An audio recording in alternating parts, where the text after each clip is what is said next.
I know. Well, that's. I'm 12. I can't help it. Yeah. I am 14, and this is funny. Yeah, I know. Yeah. Anyway, the Yak Bar. I wouldn't name my bar that, but anyway, the owner of the Yak Bar did remember David coming into the restaurant 3 times in a 2-day period about a month before.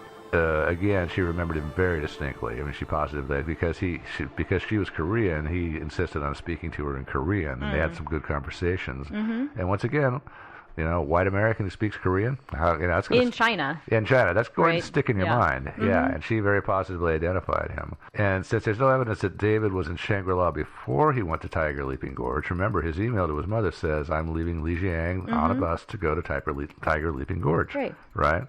So this must have been after he left the gorge. So he couldn't have wound up dead in the river, right? Right. Yeah, I know. Probably. I know. Although this does bring up because he was seen with an attractive woman at that point. Yeah, apparently she said that he came in at one point in one of his visits. It might have been even the last one, and he was with an Asian woman who probably must have been an American. Somebody. I don't. When you travel by yourself, you tend to befriend people sometimes. You're more likely to start talking to people. And she was probably American and probably didn't speak Chinese or Korean or anything. And so that's what the owner, her name was Zhang Xiaofen, and she said that he did come in one time with an attractive Asian woman who did not appear to speak Korean or Chinese because David had to translate for her. So it was from English to Korean.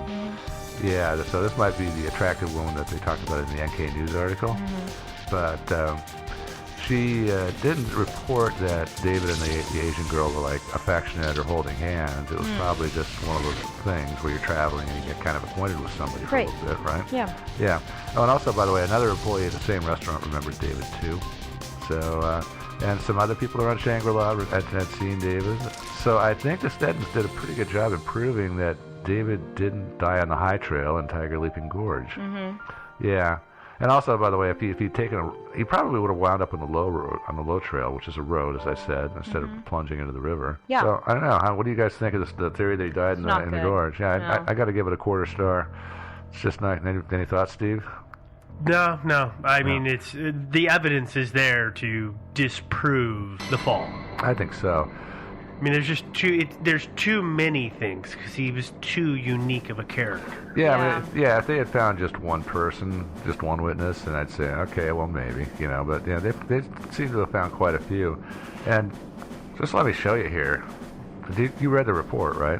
I read parts of it. I didn't read through the entire thing. Yeah, okay. I'm going to hold this up to the microphone so you can see it. They list the witnesses, and this is their ranking system. Looks like a QR code. Yeah. And so, based on all the various criteria for credibility, they rank them on a scale of 1 to 10 using this little table here. As you can see, but as you can see, they were pretty credible, very stringent, and they didn't. If somebody comes up and just says, "Yeah, I think I saw somebody like that," that ain't good enough. I mean, you had to really jump over a bunch of hurdles to actually be one of these people they call, what they call a sighting of David. Well, and that's the problem with, any kind of, we talked about this so many times, witness testimonies. Oh, yeah, I saw a guy who looked like that. Oh, yeah. I think. Yeah. Maybe. I'm positive. Kind of sure's. Yeah, absolutely. No. Yeah, I mean, that's just the way it goes. Yeah. Memory is fallible. But, it is. I think one of the advantages they had in the case of David, again, is the language thing. That's huge. Yeah, that's real big. Yeah. Okay. So anyway, so much for that theory. He did not die in the gorge. What are you ranking that, sir? A quarter star. He said a quarter. Yeah, I already said a quarter. Oh, did you? I'm sorry. A quarter star. I was busy looking at the map thingy I have in front of me. Okay, on to our next theory: human trafficking. Here's something from the CIA World Fact Book. Actually, Devin, you want to read that? Why not Steve? Okay, Steve, you want to read that? No. No? I'll do it anyway. Okay, all right. China is a source, transit, and destination country for men, women, and children subjected to sex trafficking and forced labor. Chinese adults and children are forced into prostitution and various forms of forced labor. Yeah. Why did I have to read that? 'Cause That I was the had to most read- depressing I think that- statement. I No think wonder that's, she yeah. balked on that. Yeah, I just wanted people to be able to listen to other voices besides me droning on. But it's estimated, I'm not sure how reliably, that 10 to 20,000 people a year are abducted and sent off to do forced labor or prostitution or whatever. Is that in China? Yeah. Okay, that's Or not. sometimes they're abducted and brought into China, or they're abducted and shipped out of China, or whatever. But I don't know. But like, why a white American? Yeah, well, that's the whole thing. I think that they would be less likely to, because it attracts attention. I just threw this one in here out of sheer randomness. Okay. Yeah. I'll let that go. Sheer randomness. So yeah, this doesn't rank too high. I'm going to give this 2 stars. Okay. That's probably more than it deserves. But yeah. All right, our last theory. This is an interesting one. He was abducted by the North Koreans. The last sighting of David Snedden was August 14th, which was at the Yak Bar around noon or 1 o'clock. He was leaving apparently for Lijiang on a bus, and then he was going to stop off in Kiao-tu and get his backpack, of course. And actually, he didn't say that to anybody, but obviously that Obviously, he was going to do that. Yeah, that was That's easy to infer. Yeah, that was on the way to Lijiang, and so he never got the backpack. So we have to kind of conclude that he disappeared either in Shangri-La or in Kiao-tu or somewhere in between on the day of the 14th, because he was never seen or heard from about that. The Sneddons seem to be pretty intelligent, rational people, and they've already made a good case that he didn't disappear voluntarily. In that executive report that I talk about, they make a good case. And of course, we didn't rank that particular theory very highly ourselves, right? They also established that he couldn't have died in the gorge. And so their conclusion, and this was in late 2004 when they wrote their report, was that David had been taken and was being held against his will. But at that time, they had no idea who. They sent their report to the State Department. How long was the report, by the way? Like 74 pages. Yeah. It was pretty thorough. It had pictures and maps and graphs and all kinds of stuff. They were pretty thorough, and it was actually very helpful for me in putting all my facts together. Yeah. It's worth looking at. They sent the report to the State Department, and after months of pleading, the State Department got the Chinese government to launch a new investigation. They re-interviewed all the witnesses that the Steddons found, and turns out all the witnesses changed their stories, just like that. They were all positive before that they had seen David. When they were talking to the family. When they were talking to the family, and now at this point they're saying they're not really sure, or some of them are saying they don't remember it at all. It's really kind of hinky. Talking to an authority figure. Yeah, well, that might be it. It might be that.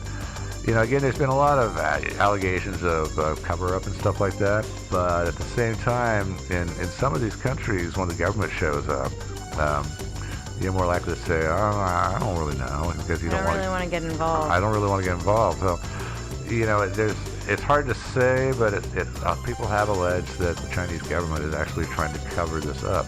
Well, the weird shift of the story from witnesses, such a dramatic shift. I can see why people would say that.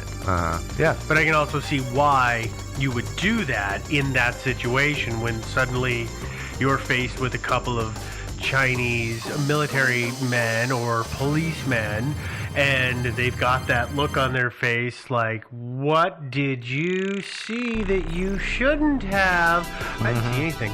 I saw nothing. I have no idea what's going on. Yeah, I don't know. I live in a state of see something, say nothing. Yeah.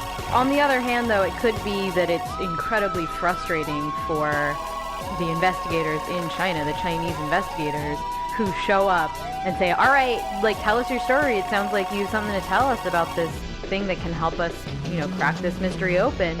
And all of the witnesses suddenly go, no. Yeah. No. No, I don't know nothing. Nope. Yeah. Out of fear whether it's real or perceived. Yeah. Yeah. So, so it's hard to say if there's a sinister cover-up going on or not. Quite possibly. Well, yeah. But anyway, the case sat there for a long time, and then in April 2011, the Steddons got a phone call from a guy named Chuck Downs, who at that time ran an organization called the Committee for Human Rights in North Korea. He since has left that position, but I think he's still involved in North Korean issues. But Chuck Downs told the Sneddons that he believed that David had been abducted by the North Koreans. which does make them abducting people. They do stuff like that. They really Lots. do a lot. Yeah. Lots and lots of them, mostly Japanese and South Koreans. Japanese especially, because they forced them to teach English to North Korean. But there have been Americans. There have been a few Americans, some Europeans, some Middle Easterners, all kinds of people have been kidnapped by the North Koreans. Did you know that the North Koreans are currently holding the only U.S. naval ship to be captured? Oh, they still have the Pueblo? They still have it. Oh, really? Yeah. Yeah. Which is crazy. Yeah.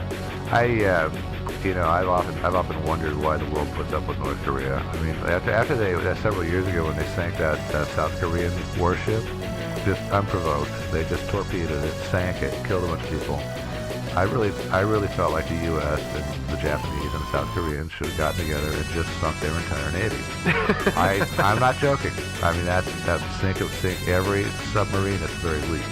They do some pretty amazing stuff. I mean, the American that I was thinking of was, gosh, what was it? It was the late 50s. There was a couple of Americans that crossed into North Korea through the demilitarized zone, thinking that they would get out of the war because the North Koreans would deport them to Russia, and then they become prisoners of war and they get shipped back home. And instead, I think one of them, the one who actually finally got out, he didn't leave North Korea till 2004.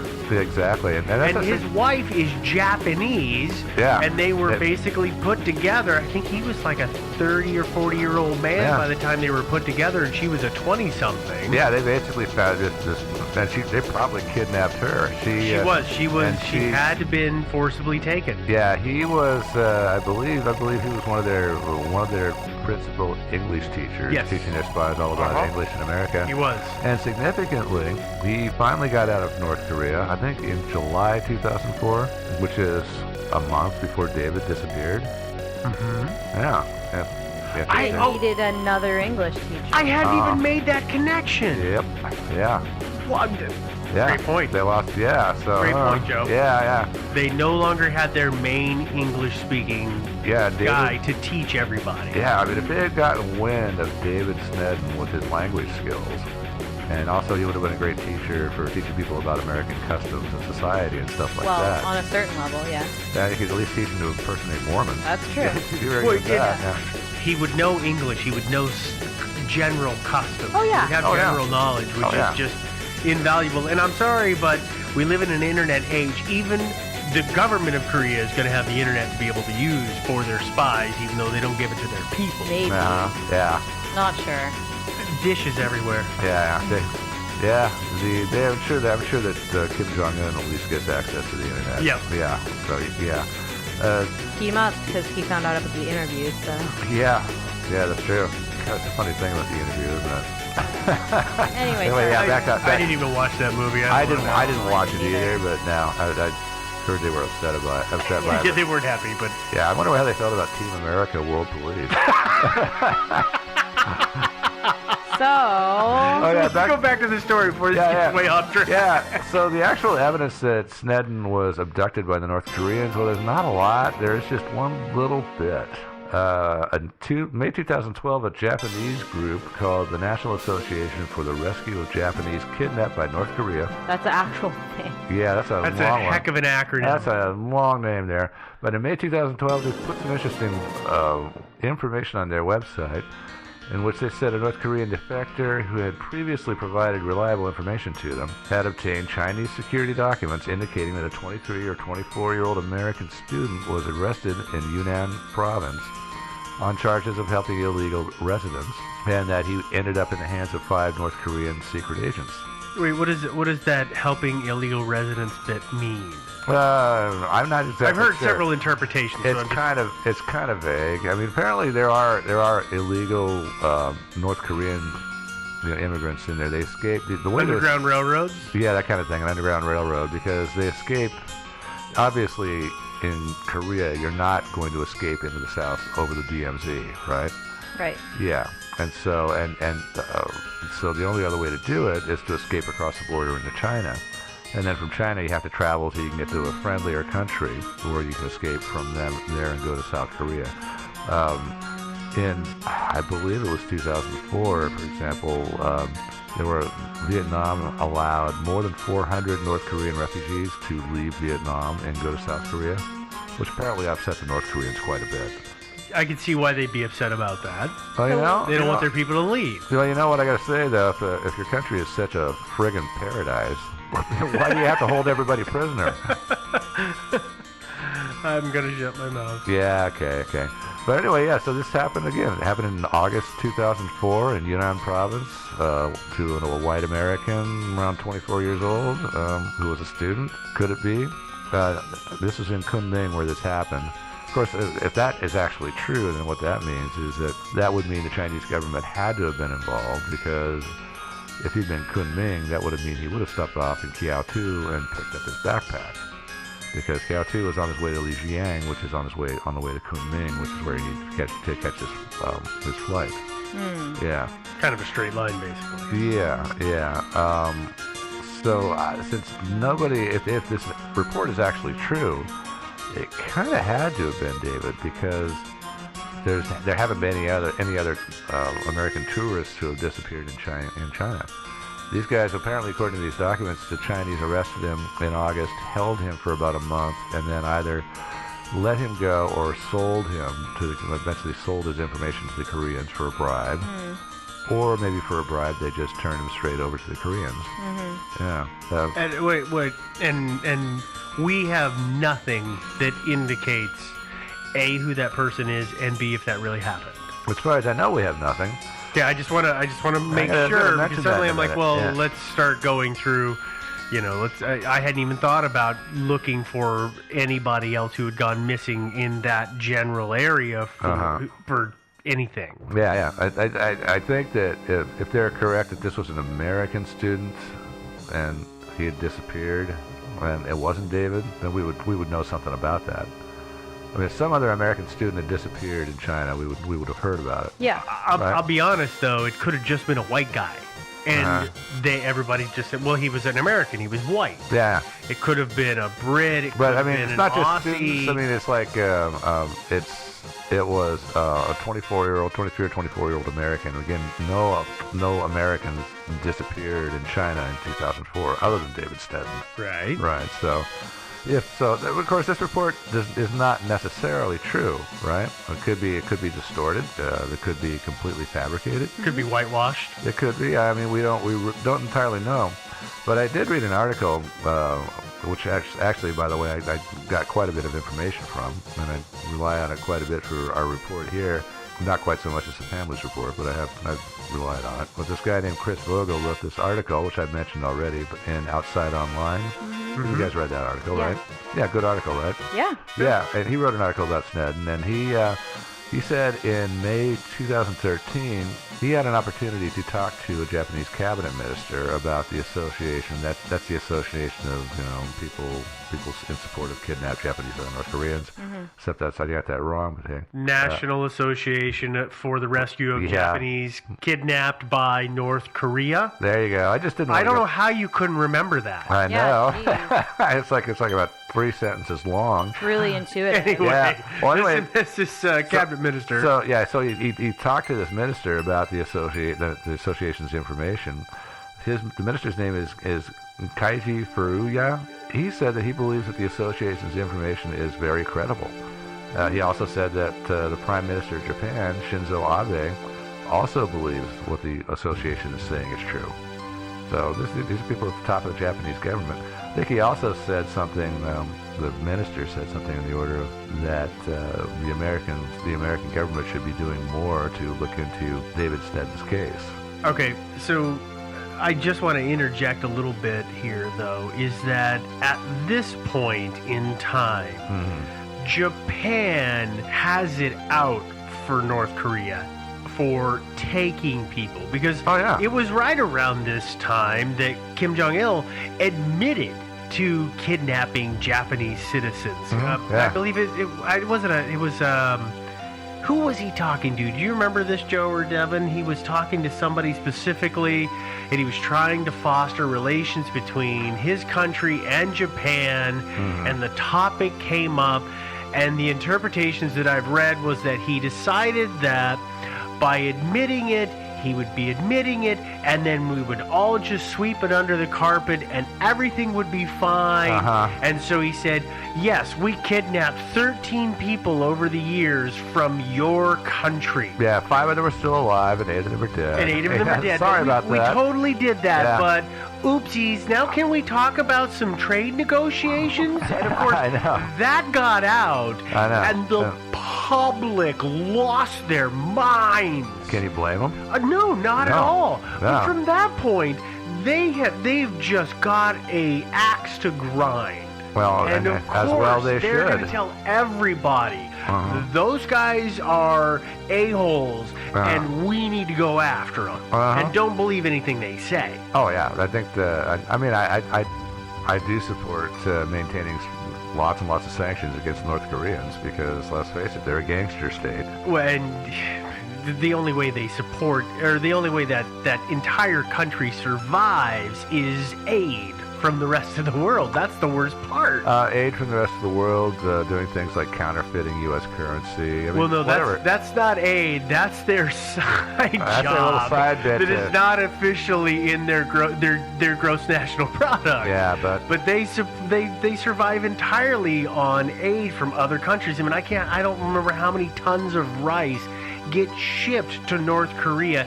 and yet they still have people walking. There's signs on the lawns, in the public spaces that say, "Please do not pick the grass." And there's nothing else to eat, unfortunately. And there's photos of poor people who are walking along with baskets, picking the grass and throwing it in a basket so they can take it home to feed their family. I mean, It's North sad. Korea is not doing it right. It's sad. It's not a happy place. Well, and yeah, speaking of aid shipments and gangsterism, there's a kind of an amusing story from some years back when they were getting all these shipments of grain from China. And they would, of course, gratefully offload the grain, and then they just kept the trains. Because it's like, well, we don't have a manufacturing base. We can't make trains, and we can't buy them because we don't have any money. Right. So, but we've got these here trains from China. We'll just keep these. That's what Oh, boy. Yeah, Of course. totally. Okay. If you're one of our many North Korean listeners, by the way, don't be offended by this. You probably know what's going on already. It's gonna be okay. Yeah, they probably do. Yeah. Yeah. Anyway, back to the Sneddons, the Sneddon family. They have written many letters, like we're talking 50, 60 letters at least, to the State Department and to the government, looking for any information the U.S. government might have about his disappearance. And the only replies they've gotten is basically saying that we can't really release any information without